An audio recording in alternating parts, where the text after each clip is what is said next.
안철수 씨의 정치권 입문부터 지금까지 그의 행보를 잠깐 살펴보도록 하겠습니다.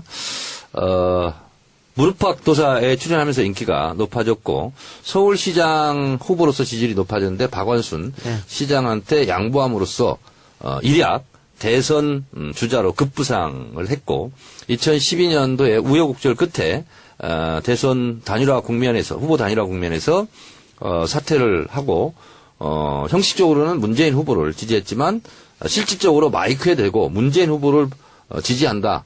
좀 지지해달라, 뽑아달라. 이런 적극적인 행동을 하지 않고 좀 소극적으로 하고 대선 때 미국으로 날아갔죠. 네. 근데 저는 미국에 날아가서 야구로 비유하자면 저는 메이저리그에 진출하는 줄 알았어요. 왜냐면 그때까지 안철수의 투구를 한 번도 못 봤거든요. 그래서 계속 워밍업만 하다가 관두길래 국내 프로야구를 접고 미국 메이저리그에 진출하려고 하는 줄 알았더니 다시 급거 귀국해서 동네 야구에 진출했어요. 그래서 다시 국회의원에 이제 출마를 해서 무소속으로 나가서 됐습니다. 근데 당시 우리 민주당 후보는 사퇴했습니다. 나가지 않았습니다. 대선 때 도와준 의리를 지키겠다. 그래서 압도적으로 60% 가까이 득표를 하고 국회의원이 되죠. 그때도 많이 많았죠. 당에서 시킨 겁니까? 아니면 개인적인 판단인가요, 후보에? 당에서 시켰죠. 근데도 노회찬 의원 지역구 빼는 거 아니냐. 아, 그때 빈집 털이 뭐 이런 얘기가 있었죠. 네. 그래서 그때 지역위원장을 했던 분이 지금 국민의당 비대표 국회의원하고 있는 이동석 의원입니다. 예, 저하고는 아주 개인적으로 좀 잘 아는 사이고 진짜요? 그때 실제로 저하고 굉장히 고민스러운 얘기를 저한테 많이 털어놓고 했었습니다. 이제 당을 달리한 다음부터는 뭐 한 번도 통화해 본 적이 없는데 하여튼 그렇습니다.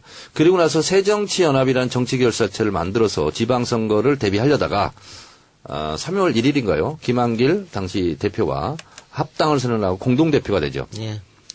그때 그러면서 지금 비판하고 있는 양당 기득권 안으로 들어온 겁니다. 예. 그리고 나서 지방선거 패배의 책임을 지고 당대표에 사퇴를 합니다. 그리고 나서 문재인 당대표가 되죠. 네. 그리고 자기의 대선 진로를 봤을 때 도저히 여기서는 대선 후보가 되기 어렵다라고 판단했는지 온갖 시비를 걸다가 결국은 분당, 탈당, 그리고 국민의당 창당을 해서 제3당의 지위를 붙였죠.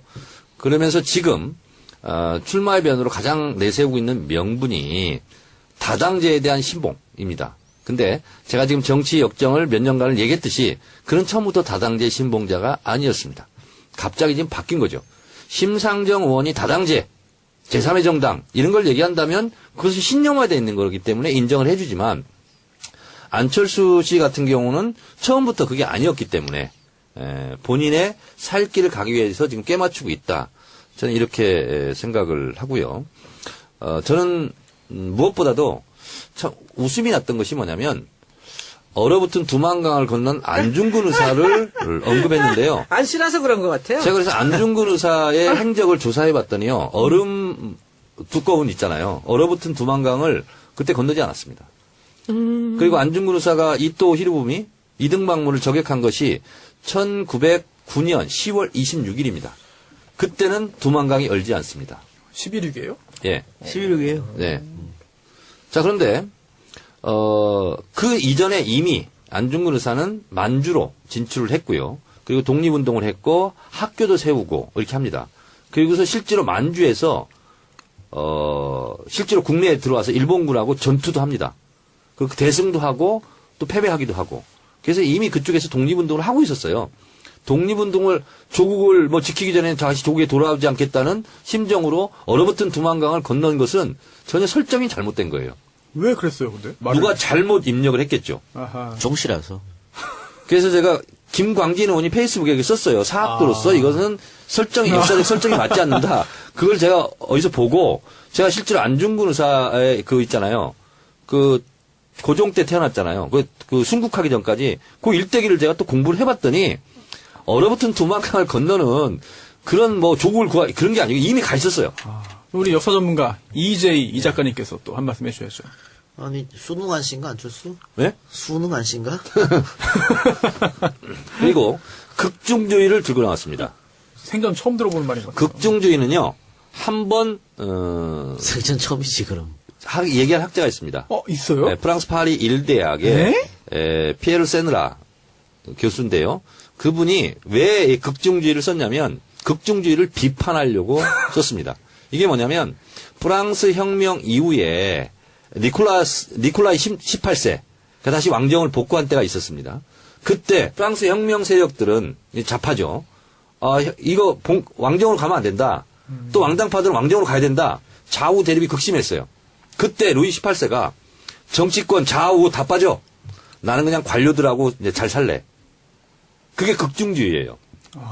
그래서 그건 잘못됐다 하고 파리 일대학 피에르 교수가 그걸 비판한 거예요. 근데 그 비판한 것을 가지고 들고 나온 거예요. 그리고 이것은 형용 모순입니다. 극중이라는 말은 뜨거운 얼음 이렇게 같이 어울리지 않아요. 쉽게 그러니까 말하면 극중이라는 것이 극도의 중도주의예요. 극우, 극좌 이런 네, 말이에요. 그러니까 중도 중에서도 말도 안 되는 소리. 극중도라는 얘기예요. 그러니까 그게 쉬운 말을 그렇게 어렵게 한 그러니까 거야. 남극과 북극이라는 말은 맞는데 극적도 이런 건 안 맞는 거야. 지금 보니까 안철수 수능안씨 맞네. 안중근 선생님 수능안씨거든. 요거, 그래, 안 싫어서 한 거지. 그러니까 안실에서 한 것 같아. 우리 와이프 수능안씨인데. 자, 그러면 그래서 이렇게 국민의당 운명은 어떻게 될 것인가? 저는 국민의당은 또 저는 이렇게 생각합니다. 안철수 의원을 지금 안철수는 비판받아 마땅하지만 지금 새 정치는 없고 지금 새 사람이 들고 나왔잖아요. 나는 새 사람이 됐다. 근데 사람 안 바뀌거든. 예. 그런데 안철수 씨도 제가 비판을 하고 싶지만 안철수 씨를 비난하고 있는 그 국회의원들은 또 뭐냐 이거예요. 언제는 우르르 안철수 따라다니다가 지금은 우르르 막 쫓아다니면서 안철수 괴롭히고 있는 거 아니에요. 저는 그분들도 말이 안 된다. 이렇게 보고 있어요. 그래서 국민의당은 사실상 지금 심리적 분당 상태이지 않은가 이렇게 생각되고 전당대회 끝나고 안철수 당대표가 된다 한들 리더십은 발휘하기 어렵다. 이렇게 보고 본인은 지방선거 때 잘 치르지 못하면 당이 소멸될 위기이기 때문에 본인이 소방수로 나섰다. 이제 이렇게 얘기를 하고 있지만 제가 볼 때는 쉽지 않다. 그래서 안철수의 운명도 그리 밝지만은 않다. 따라서 국민의당도 제가 봤을 때는 아마 탈당이 아마 있지 않을까 그런 것을 예상해 봅니다. 끝이에요? 네. 질문. 사람들이 그러잖아요. 이번에 당대표 선거 전당대회 하면은 안철수가 될 거다라고 얘기하잖아요. 그걸 막아보기 위해서 결선 투표제가 이제 의결이 됐어요. 비대위에서. 그러면 정동영, 천정배 둘 중에 예를 들어 2, 3등을 한다. 그러면 1등, 2등이 결선 투표에 나가잖아요. 그래서 한번 되치기를 해보자. 이런 심산인 것 같아요. 근데 그것도 말이 안 되는 게 처음에 그 안철수 의원 쪽에서 결선투표 반대했다 그러거든요. 네. 근데 본인이 대선 나올 때 결선투표 무조건 해야 된다고. 그렇죠. 그렇게 주장한 사람이야. 근데 자기가 지금 불리하니까 하면 안 된다고. 이런 경우가 어딨어? 그런데- 그게 바로 극중주의입니다. 그런데 지금 그러면은 지금 안철수 전 대표를 대항하는 대항마는 이 통일에 대해 한 명만 나갈까요?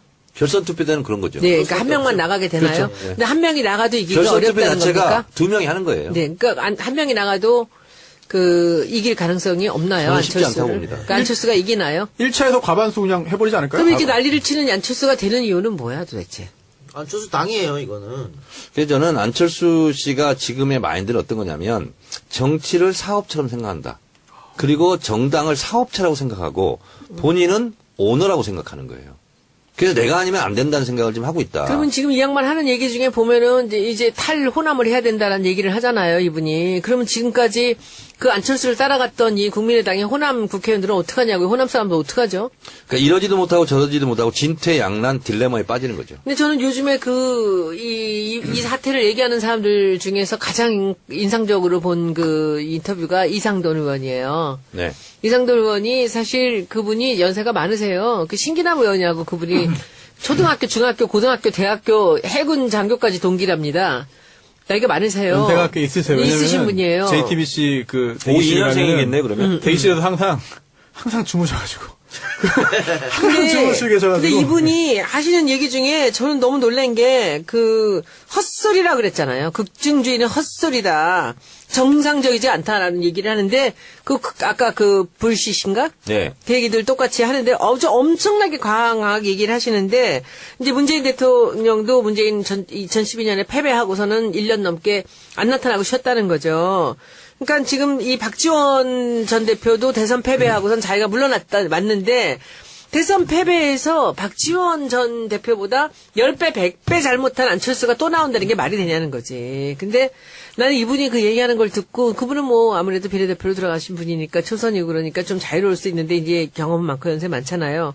근데 그분이 하는 얘기를 들으면서 야, 이렇게까지 안에서 강하게들 반대를 하는데 그럼에도 이 사람들이 된다면 이 반대하는 이 나머지 세력들의 힘은 도대체 뭔가 아무것도 아니라는 거잖아요. 안철수가 마음에 안 들면 안 되게 만들 수가 있어야 되잖아요. 우리 당은 그렇게 하잖아요. 근데 그들은 그렇게 반대를 해도 안철수 당원이 30만이 안 된답니다. 그러니까 거의 뭐 안철수 지지자들이라고 생각하시면 되고. 그럼요. 예. 그리고 이제 이상돈 의원은 근데 저는 뭐 싫어합니다. 왜 이런 형태의 정치인들을 싫어하냐면 이분이 이제 법학자예요. 네. 근데 이분이 박근혜 지지했었죠. 예. 그러다가 박근혜 갑자기 욕을 하기 시작했죠. 그리고 우리 당에서 비대위원장을 영입하려고 그랬어요. 아, 그쵸. 네. 근데 비토 당해가지고 못한 거 아닙니까? 그때 제가 난리 났지. 세월호 24일 단식하고 있을 때입니다. 아. 그래서 제가 정론관에 가서 국회 정론관에서 이상돈 씨를 비대위원장을 안 치면 나는 단식 장소를 당대표실로 옮기겠다. 그리고 이상돈 비대위원장 반대 단식 투쟁을 하겠다. 그때 대표가 누구였습니까? 뭐 하여튼 있습니다. 박영선. 그때 박영선 의원이 대표한 적이 없어. 비대위 할 때였지 그때. 네. 그분을 위원장으로 모시려고 했던 게 박영선 그때 제가 좀- 원내대표였나? 예, 원내대표. 제가 좀 더 얘기하겠습니다. 그랬구나. 그래서 그때 제가 한 칼럼을 제가 얘기했었습니다. 김대중 노무현 역적죄로 처벌해야 된다. 햇볕 정책에 대해서 이적행위 뭐 이런 걸로 하여튼 심하게 칼럼을 쓴 것을 제가 이제 보고 그분이 쓴 거? 그럼요. 그래서 이런 사람은 안 된다 하고 제가 반대를 했었고요. 근데 이분이 또 기웃거렸는지 어땠는지 모르겠으나 국민의당 비례대표를 했잖아요. 그럼 안철수의 덕을 본 거예요. 지금 안철수를 가장 물어뜯고 있는 게 이상돈 의원이에요. 저는 이 안철수 못지않게 이상돈 의원도 문제가 있다. 이렇게 저는 생각합니다. 제가 문제가 있다 없다를 얘기한 게 아니라 이분 인터뷰가 가장 강하게 그래요. 예. 그 심한 말로 반대를 했던 분이에요. 딴 분들도 있지만 이분 같이 한 분이 없었어요. 없죠. 자, 그러니까 그러면 예. 꺼진 불이 아니라 꺼진 죄다. 그것도 이상돈 의원이 한 말로 알고 있어요. 원론적인 거. 이렇게 반대가 심할 걸 안철수도 알았을 텐데 출마를 결심한 이유는 뭐라고 생각하세요? 본인이 답변을 한 거잖아요. 거기서 내면을 볼 수 있죠. 그럼 나보고 정계 은퇴라는 거냐. 지금 안 하면 본인은 정계 은퇴 당한다고 생각하는 거예요. 지방선거에 공천권을 휘두르지 못하면은 비주류가 당을 지배할 테고 그럼 자기는 이제 설 자리가 없다 앞으로. 그렇게 강박관념과 조바심이 있었나 봐요. 일부러 뭐 대외적으로 명분을 내세운 건지 모르겠지만 천정배 의원이 되든 정동영 의원이 되든 뭐 둘 중에 한 명이 대표가 된다면 민주당하고 뭐 합칠 거라는 그런 조바심을 느껴서 본인이 그렇게 네, 얘기하시잖아요. 안철수 전 대표가 그래서 그냥 지금 여기서 그냥 놔두다가는 그냥 합당해버리면 본인은 갈 데도 없는 상황이고. 선소 변호사의 말에는 어떻게 생각하세요? 안철수 씨 입장으로는 그런 불안감이 있을 수 있다고 저는 봐요. 예. 그러면 또 하나. 국민의당이 결국은 바른정당하고 합칠 것이다는 한간의 이야기. 저는 지방선거가 끝나잖아요. 네. 그러면 국민의당이 본인들도 얘기하잖아요. 소멸될지 모른다. 그러니까 예. 똑같이 저도 얘기하고 싶어요. 공중분해될지 몰라요. 그 호남 분들은 아니 그러니까 다시 우리 당으로 오나? 그래서 그것을 바라고 했는지 어땠는지 뭐 국민의당과 통합한다고 어떤 분이 얘기했다가 뭐 박살났죠. 근데 인터넷에서. 그런 생각을 안철수 의원은 하시는 것 같아요. 전 대표는. 제가 봤을 때는 본인이 대선 직후에 대선에 또 출마하겠다. 50% 된다고 그랬잖아요. 그렇잖아요. 50% 된다. 그러니까 본인은 잘 버티면 국민의당이라는 집을 잘 지키고 있으면 자기가 오너니까 또 기회가 온다. 또 대선 후보가 되고 이제 본인밖에 없다.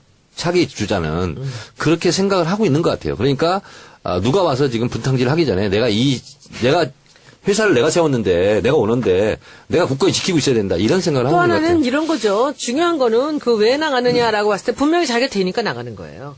아니, 그럼 확실히 있으니 나가죠. 그러니까 그렇습니다. 맞습니다. 확신이 예. 있는데 지금 만약에 저는 계산을 해보면은 여기서 이제 지선을 끝내고 지방선거를 끝내고 나서 이 양반들이 몇 사람이 그러면 저 바른정당으로 간다? 호남 사람들은 못 가잖아요. 그럼 몇 명 안 되거든요. 예, 네. 비례대표 못 나가고 어떻게 되나 그러면? 그러니까 뭐, 근데 지방선거 끝나면은 저는 정계 개편이 있을 것 같아요.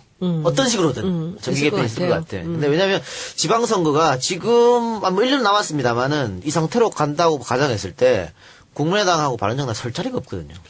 저는 이제 개인적인 입장입니다. 지극히. 예. 지방선거 이후에 국민의당이나 바른정당만 흔들릴 가능성이 높습니다. 예. 저는 근데 국민의당하고 통합하거나 또는 선별해서 받아들이거나 저는 그렇게 하지 않았으면 좋겠어요. 왜냐하면 아니, 국민의당이 예, 바른정당하고 지들끼리 합치고 막 그럴 이런. 수도 있고 그러니까요. 우리 당으로 오려고 녹화한 사람이 있을 있겠죠. 수도 있고. 호남 분들이야 글로 가지 못하지 않겠어요? 그러니까. 자, 그런데 그렇게 됐을 경우 지금 어떻게 보면 말썽 부리고 뭐 문재인 대통령 끊임없이 막 공격했던 사람이 나간 거예요. 어떻게 보면 우리 당 입장에서는 알턴니가 빠진 거거든.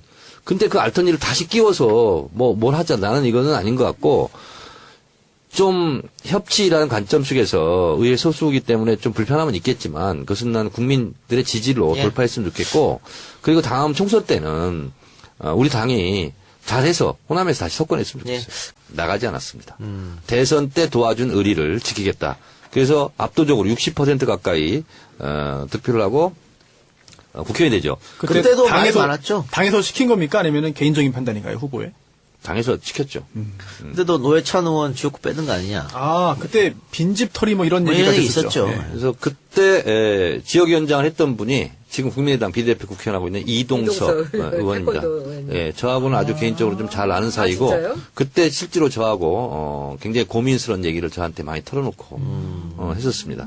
그 이제 당을 달리한 다음부터는 뭐 한 번도 통화해 본 적이 없는데 하여튼 그렇습니다. 그리고 나서 새정치연합이라는 정치결사체를 만들어서 지방선거를 대비하려다가 3월 1일인가요? 김한길 당시 대표와 합당을 선언하고 공동대표가 되죠. 예. 그때 그러면서 지금 비판하고 있는 양당 기득권 안으로 들어온 겁니다. 예.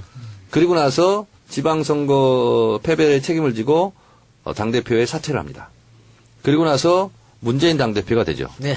그리고 자기의 대선 진로를 봤을 때 도저히 여기서는 대선 후보가 되기 어렵다라고 판단했는지 온갖 시비를 걸다가 결국은 분당, 탈당, 그리고 국민의당 창당을 해서 다시 왕정을 복구한 때가 있었습니다. 그때 프랑스 혁명 세력들은 좌파죠. 이거 왕정으로 가면 안 된다. 또 왕당파들은 왕정으로 가야 된다. 좌우 대립이 극심했어요. 그때 루이 18세가 정치권 좌우 다 빠져. 나는 그냥 관료들하고 이제 잘 살래. 그게 극중주의예요. 그래서 그건 잘못됐다 하고 파리 일대학 피에르 교수가 그걸 비판한 거예요. 근데 그 비판한 것을 가지고 들고 나온 거예요. 그리고 이것은 형용 모순입니다. 극중이라는 말은 뜨거운 얼음 이렇게 같이 어울리지 않아요. 쉽게 그러니까 말하면 극중이라는 것이 극도의 중도주의예요. 극우, 극좌 이런 그 네, 말이에요. 그러니까 중도 중에서도 말도 안 되는 소리. 극중도라는 얘기예요. 그러니까 그게 쉬운 말을 그렇게 어렵게 한 거야. 그러니까 남극과 북극이라는 말은 맞는데 극적도 이런 건 안 맞는 거야. 지금 보니까 안철수 수능안시 맞네. 오, 안중근 선생님 수능안시거든. 요거 그러니까 안 싫어서 한 거지. 그러니까 안시에서 한 것 같아. 우리 와이프 수능안시인데. 자, 그러면 그래서 이렇게 국민의당 운명은 어떻게 될 것인가? 저는 국민의당은 또 저는 이렇게 생각합니다. 안철수 의원을 지금 비판하는 안철수 당의 지위를 붙였죠. 그러면서 지금 출마의 변으로 가장 내세우고 있는 명분이 다당제에 대한 신봉입니다. 근데 제가 지금 정치 역정을 몇 년간을 얘기했듯이 그는 처음부터 다당제 신봉자가 아니었습니다. 갑자기 지금 바뀐 거죠.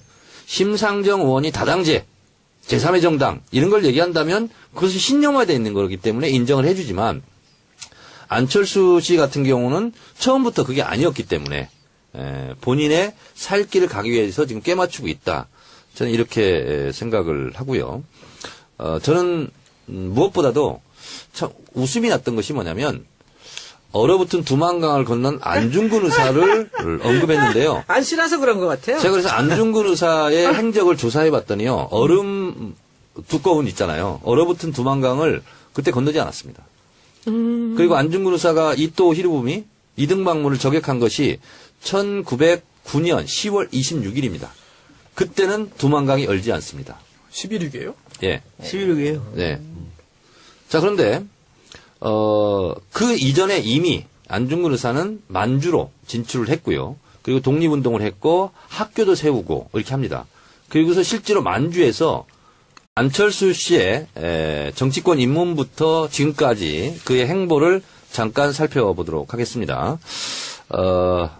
무릎팍 도사에 출연하면서 인기가 높아졌고 서울시장 후보로서 지지율이 높아졌는데 박원순 시장한테 양보함으로써 일약 대선 주자로 급부상을 했고 2012년도에 우여곡절 끝에 대선 단일화 국면에서 후보 단일화 국면에서 사퇴를 하고 형식적으로는 문재인 후보를 지지했지만 실질적으로 마이크에 대고 문재인 후보를 지지한다. 좀 지지해달라, 뽑아달라, 이런 적극적인 행동을 하지 않고 좀 소극적으로 하고 대선 때 미국으로 날아갔죠. 네. 근데 저는 미국에 날아가서, 야구로 비유하자면 저는 메이저리그에 진출하는 줄 알았어요. 왜냐면 그때까지 안철수의 투구를 한 번도 못 봤거든요. 그래서 계속 워밍업만 하다가, 관두길래 국내 프로야구를 접고 미국 메이저리그에 진출하려고 하는 줄 알았더니, 다시 급거 귀국해서, 동네 야구에 진출했어요. 그래서 다시 국회의원에 이제 출마를 해서, 무소속으로 나가서, 됐습니다. 근데 당시 우리 민주당 후보는 사퇴했습니다. 실제로 국내에 들어와서 일본군하고 전투도 합니다. 그 대승도 하고 또 패배하기도 하고. 그래서 이미 그쪽에서 독립운동을 하고 있었어요. 독립운동을 조국을 지키기 전에 다시 조국에 돌아오지 않겠다는 심정으로 얼어붙은 두만강을 건넌 것은 전혀 설정이 잘못된 거예요. 왜 그랬어요, 근데? 누가 잘못 입력을 했겠죠. 아하. 종씨라서. 그래서 제가 김광진 의원이 페이스북에 썼어요. 사학도로서 이것은 역사적 설정이 맞지 않는다. 그걸 제가 어디서 보고 제가 실제로 안중근 의사의 있잖아요. 고종 때 태어났잖아요. 그 순국하기 전까지 그 일대기를 제가 또 공부를 해봤더니 얼어붙은 두만강을 건너는 그런 조국을 그런 게 아니고 이미 가 있었어요. 우리 역사 전문가 이 작가님께서 또 한 말씀 해주셔야죠. 아니, 수능한 씨인가, 안철수? 네? 수능한 씨인가? 그리고 극중주의를 들고 나왔습니다. 생전 처음 들어보는 말인 것 같아요. 극중주의는요, 한번 생전 처음이지, 그럼. 얘기한 학자가 있습니다. 있어요? 네, 프랑스 파리 1대학의 피에르 세느라 교수인데요. 그분이 왜 이 극중주의를 썼냐면 극중주의를 비판하려고 썼습니다. 이게 뭐냐면 프랑스 혁명 이후에 니콜라이 18세